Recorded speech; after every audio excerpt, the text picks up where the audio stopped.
చక్రపాణి అనే ఆలయ పూజారి మరి మండలాఫీస్లో సీనియర్ అసిస్టెంట్గా ప్రభుత్వ ఉద్యోగం పొందుతూ మరి ఒక దళితులు పెళ్లి చేసుకుందామంటే ఓబులేష్ గారిని కులం పేరు మీద అవమానించి దుర్భాషలాడి మరి మాలమాదిగోళ్ళు ఎస్సీ ఎస్టీ పెళ్లి చేసుకోవద్దు, మరి గుడి మలినమైపోతుంది. మరి మొన్ననే మేము శుద్ధి చేసుకున్నాం. ఒక మాలమాదిగ అయిన పూజ చేస్తే మరి గుడి మరి హోమం చేసుకున్నాం 60,000 ఖర్చు పెట్టి. మరి మళ్ళీ మీరు పెళ్లి చేసుకుంటే గుడి ముట్టుడై మళ్ళీ మేము హోమం చేసుకోవద్దని చెప్పి ఓబులేషన్ బెదిరించడం జరిగింది. మరి ఎందుకు చేసుకోవద్దు, మేము ఇంతకుముందు చేసుకున్నాం కదా, అన్ని కులాలు చేసుకున్నాం కదా, మమ్మల్ని చేసుకుని అంటే లేలే మన మంత్రాలయం పీఠాధిపతి వారి ఆదేశాలు ఇవి, మరి వాళ్ళు ఎవరు చేసుకోవద్దు, ఎస్సీ ఎస్టీలు మాత్రం చేసుకోవద్దని చెప్పి చక్రపాణి గారు చెప్పడం జరిగింది. అక్కడ మరి మంత్రాలయం పీఠాధిపతి గారిని తెలుసుకోగా వివరణ కోరగా మేము అలాంటిది ఏం చెప్పలేదు. మరి మా దేవాలయంలో అన్ని కులాలు అన్ని మతాల వారు పెళ్లి చేసుకోవచ్చు, మేము ఎలాంటి ఆంక్షలు పెట్టలేదు, అది చక్రపాణి గారి వ్యక్తిగత అభిప్రాయం చెప్పడం జరిగింది. దీనిలో మరి చక్రపాణిని అరెస్ట్ చేయాలని, ప్రభుత్వ ఉద్యోగం తొలగించాలని, ఎస్సీ ఎస్టీ కేసు నమోదు చేయాలని మరి న్యాయ పోరాట సమితి అందరూ కూడా అంబేద్కర్ సంఘాలు ఎంఆర్పీ సంఘాలతో కలిసి ఒక న్యాయ పోరాట సమితిగా ఏర్పడి మరి రిలే దీక్ష చేసి 15 రోజులు మరి వాళ్ళు ప్రభుత్వం దిగేంత వరకు మరి ఎస్సీ ఎస్టీ కమిషన్ను ముడుముడు గ్రామానికి రప్పించేంత వరకు కూడా వాళ్ళు మడవదింపని పోరాటం చేసిండ్రు. మరి ఆ పోరాట సమితి సభ్యులకు అందరికీ నేను పేరు పేరున ధన్యవాదాలు తెలియజేస్తా ఉన్నాను. అక్కడ నివేదికదానం చేయడం జరిగింది.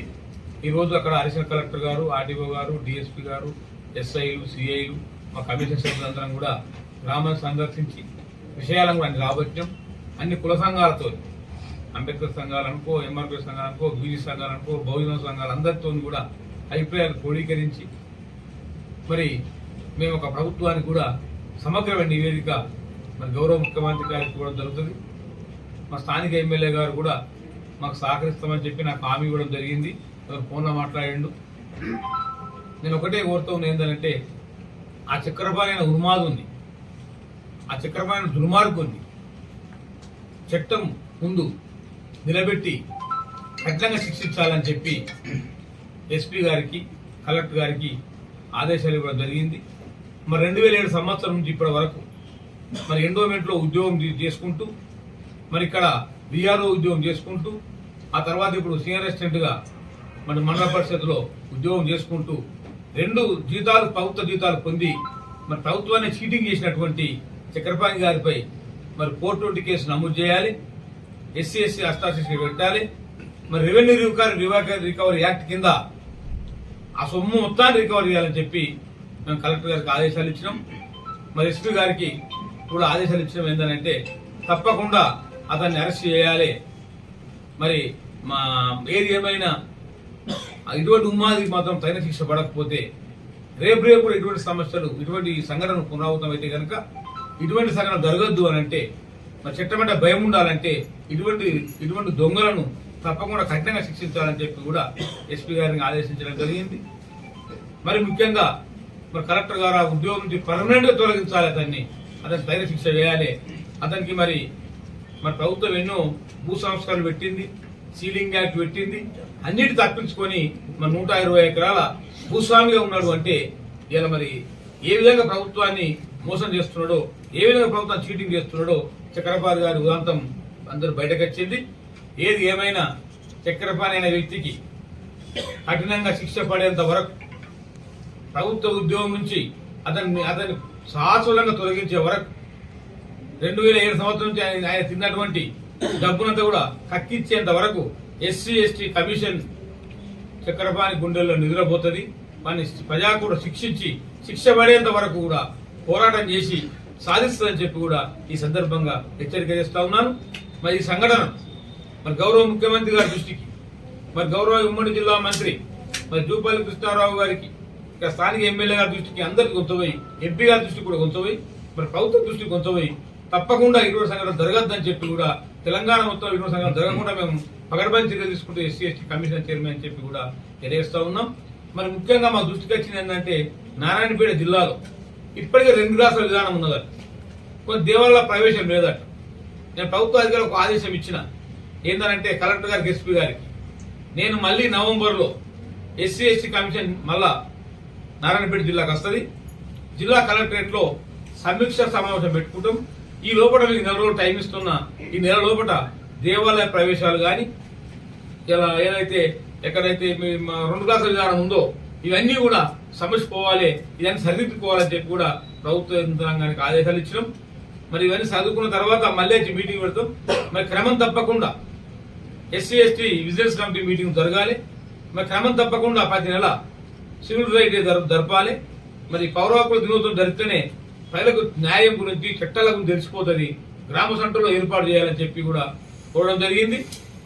మరి అడిషనల్ కలెక్టర్ గారు, మరి ఆర్డీఓ గారు, డిఎస్పీ గారు కూడా నాకు హామీ ఇచ్చారు.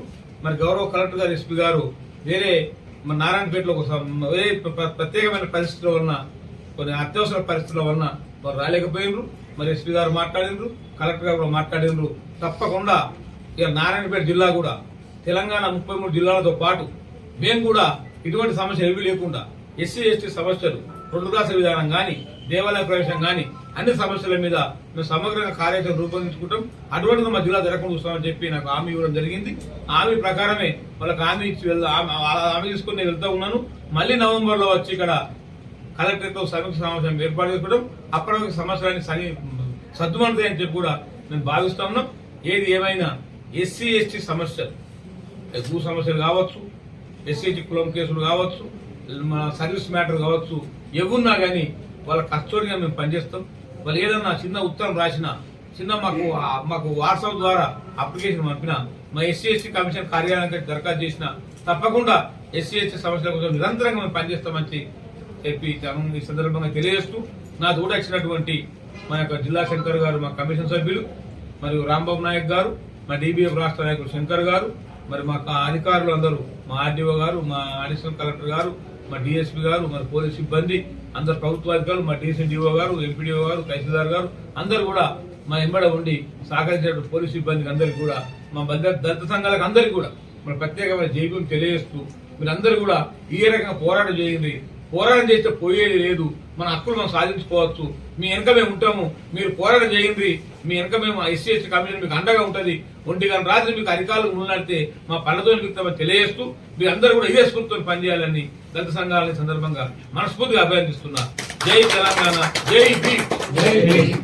ఈ మధ్యలో పార్టీ 1 సిఆర్పీ కింద సెషన్ బిల్ ఇచ్చుకుంటూ పోలీసులు పంపుతా ఉన్నారు. మేము డిఎస్పీ గారు మా మీటింగ్ లో ఉన్న ఎస్పీ గారితో మాట్లాడినా, ఏంటంటే ఇటువంటి ఉన్మాదులకు, ఇటువంటి దుర్మార్గులకు మాత్రం అటువంటి స్టేషన్ బిల్ ఇవ్వద్దు. మీకు ఇచ్చే వెసులుబాటు ఉన్నది, అయినా సరే మా చట్టం అంటే భయం ఉండాలి, మన పోలీసు అంటే భయం ఉండాలి. మా చట్టం అందరూ సమానులే కనుక ఆ యొక్క చట్టాన్ని నీరుగారకుండా మీరు స్టేషన్ బిల్ ఇవ్వకుండా తప్పకుండా కోర్టు ద్వారా వాళ్ళు జైలు పంపేటువంటి ప్రయత్నం చేయాలని చెప్పి మరి ఎస్పీ గారిని ఆదేశించడం. మరి అదేవిధంగా మనం ఏ కేసులో కూడా తప్పకుండా మా దృష్టికి వచ్చింది ఏంటంటే నారాయణపేట జిల్లాలో ఎస్సీ ఎస్టీ అలసత్వం ఉన్నదని చెప్పి కూడా మా దృష్టికి వచ్చింది. అలాంటి అలసత్వం ఉంటే ఎవరిని కూడా ఉపేక్షించబోము. ఏడా ఎస్సీ ఎస్టీ కేసులో ఎవరు అలసత్వం వహించినా కానీ చర్యలు తప్పవు, వాళ్ళకు కూడా శిక్షలు తప్పవు అని చెప్పి కూడా ఈ సందర్భంగా తెలియజేస్తాం.